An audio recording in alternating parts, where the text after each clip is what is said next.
Pasha Hassan zag op straat een meisje gaan. Hij sprak haar even later aan en deed meteen zeer verliefd. Pasha Hassan had dat toch maar niet gedaan, want zag je daar je vrouw niet staan, die voelde zich zeer gegriefd.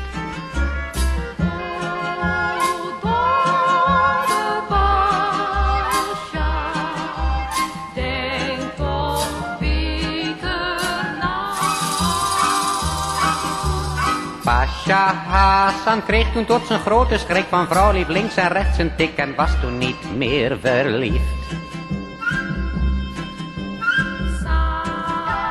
Salem, Salem alaikum, Salem alaikum, mashallah, alhamdulillah.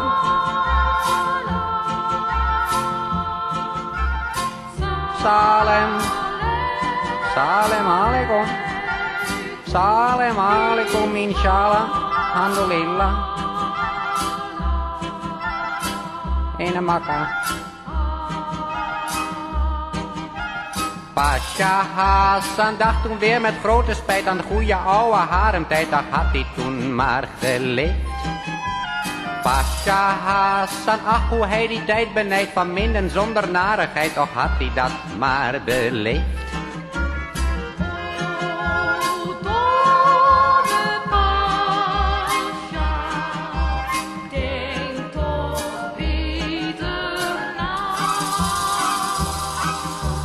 Pasha Hassan, want als jij eens ruzie kreeg met een zo'n haremhelleveeg, dan had je niet lang geleefd.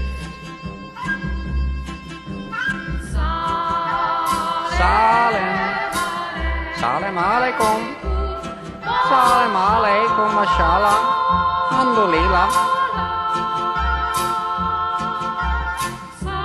Salem, Salem alaikum, Salem alaikum, inshallah, alhamdulillah, ene Makkah.